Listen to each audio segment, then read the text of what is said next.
नमस्कार, आप सभी का बहुत बहुत स्वागत है। मैं हूं Piyush Srivastava. Emerging business forum season 3 में एक बार फिर आप सभी का बहुत बहुत स्वागत है। और आज हम पिंक सिटी यानी जयपुर में 7 शहरों का लंबा पड़ाव पूरा करने के बाद आज हम हैं जयपुर में, जहां पर यहां के तमाम एंटरप्रेन्योर्स इस वक्त हमारे साथ हैं। जानने की कोशिश करेंगे इनकी सफलता के राज और साथ साथ आज की जो चर्चा का मुद्दा है, strengthening SMEs capabilities for global competitiveness. किस तरह से जो लगातार ग्लोबल सिनेरियो लगातार चेंज होते जा रहा है, उसमें जो नए चैलेंजेस हर दूसरे दिन हमें देखने को मिल रहे हैं, उससे किस तरह से पार पाया जा सकता है और किस तरह से एक अलग पहचान बनाकर बिजनेस में सफलता हासिल की जा सकती है। कुछ इन्हीं मुद्दों पर आज हम करेंगे विस्तार से चर्चा। क्वालिटी को अगर हम इंप्रूव करें तो काफी हद तक कंपटीशन में हम आगे निकल जाएंगे।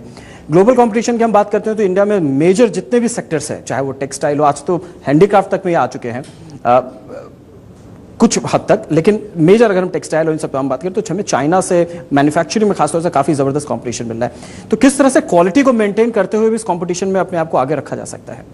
देखिए, चाइना का जो कंपटीशन है उससे पूरी दुनिया का जो इकोनॉमिक तबका है वो बहुत ज़्यादा प्रभावित है और मेरे ख्याल से भयभीत भी है। अमेरिका में अगर किसी चीज़ का सबसे ज़्यादा डर है तो चाइना के प्रोडक्ट्स का। जैसे अमेरिका के मार्केट के अंदर 70% textile is China, 80% toys is China. आप पूरे दुनिया में कहीं भी ट्रैवल करिए हैं, बर्दिया जी जाते रहते हैं और बहुत आप सभी लोग जाते रहते हैं इधर उधर जगह। आप देखिए, you go to you need to buy a key ring for a gift from an airport, this you buy from New York, Moscow और लंदन और Delhi, you find it is made in China. तो वो उनकी दो चीजें हैं। A is the price competitiveness. अच्छा, आप कोई भी फेस्टिवल मनाइए, होली हो, दिवाली हो, गणेश चतुर्थी हो, you find even the crackers coming from China, pichkari coming from China, now the Lakshmi Ganesh coming from China. Lakshmi Ganesh coming from China. I wrote a case study on that Lakshmi Ganesh coming in China. तो China का जो उनको ध्यान से देखेंगे तो Chinese लगते भी हैं। Absolutely right. What happens is Chinese are the master adapters of the product. Chinese एक तो आप देखिए कि पूरी दुनिया में ट्रेवल करते हैं। आज की तारीख में Chinese are the most highest revenue spender tourism on the earth in 2012। They have overtaken, आप कहीं भी चले जाइए।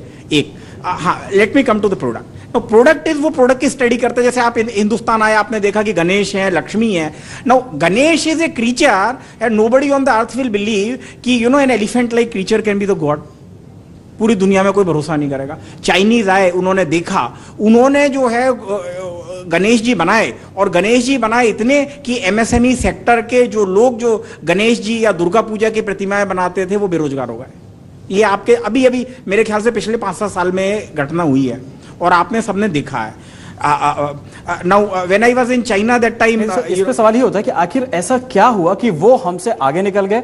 क्या ये इकोनॉमिक्स ऑफ स्केल की वजह से, क्वांटिटी की वजह से, या फिर हम ही कहीं पीछे रह गए? As far as the skill is concern, मुझे पूरा भरोसा है कि आपके स्किल जो है वो चाइनीज से कम नहीं है किसी भी कीमत पर। बेटर ही है, बेटर ही है। नाउ इकोनॉमीज ऑफ स्केल का सवाल है। देखिए, स्मॉल इंडस्ट्रीज के अंदर जैसे मान लो पैसा कम होता है या स्किल कम होती है, लेकिन इसके अंदर क्या होता है, जैसे Jaipur developed as a centre of excellence, may be in handicraft, may be in jewellery, coloured stone.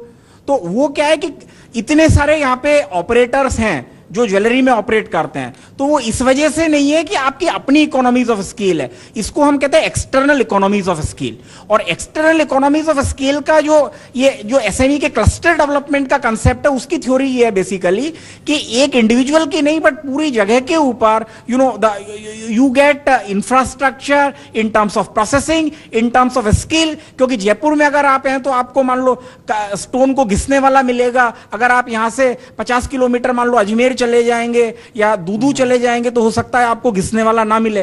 तो ये क्या है, इसको क्लस्टर डेवलपमेंट कहते हैं। जैसे इन्होंने बात की तिरुपर का टेक्सटाइल क्लस्टर है, या मुरादाबाद का ब्रासवेयर क्लस्टर है, या जोधपुर का आर्टवेयर क्लस्टर है। तो ये एक इकोनॉमीज ऑफ स्केल की बात हुई। चाइना के अंदर अगर आप देखो, उनके यहाँ 2-3 चीजें। एक तो उनका infrastructure is really I think much ahead than us.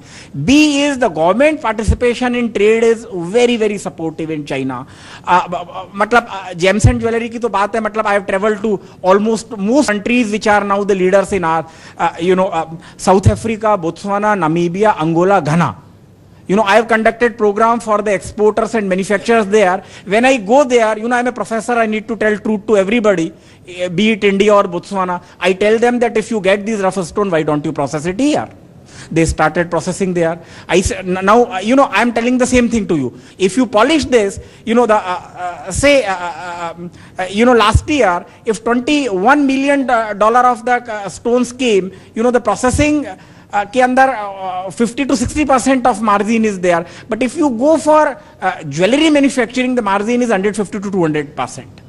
So that you need to take. China के अंदर क्या हुआ है कि गवर्नमेंट भी प्रोएक्टिव है, उनके यहाँ जैसे शेंजन का आप वो जाके देखिए SEZ. Now you just see the Shenzhen SEZ और इंडिया का SEZ, जिसके अंदर you know even 10 hectare land is there, हम कहते हैं आपका SEZ हो गया. SEZ के अंदर जो बेनिफिट्स हैं वो मेरे ख्याल से दूसरे हैं. Incidentally I conducted a programme for the diamond you know SEZ in Surat. तो वो बहुत डिफरेंट चीजें हैं. तो चाइना के अंदर फिर pricing in China is a mystery to everybody, is a mystery to everybody. तो सर अब सवाल ये कि अब इस ड्रैगन से हम कंपटीशन में कैसे आगे निकले, कैसे हमारे पास वो कैसे एक्स्ट्रा एज आए? मेरे ख्याल से जो हम कर सकते हैं वो एक तो ये है कि आपको बाजार समझना पड़ेगा, आपको प्रोडक्ट एडेप्ट करना पड़ेगा, आपको एफिशिएंसी बढ़ानी पड़ेगी, और कुछ हिंदुस्तान के जैसे रूल्स हैं, रेगुलेशंस हैं, वो मेरे ख्याल से इंडस्ट्रीज को कभी कभी डेटर करते हैं, ओवर टाइम के हैं या लेबर एम्प्लॉयमेंट के हैं या फिर मार्केटिंग के हैं. तो वो सारी चीजें हमको देखने वाली बातें आ रही है.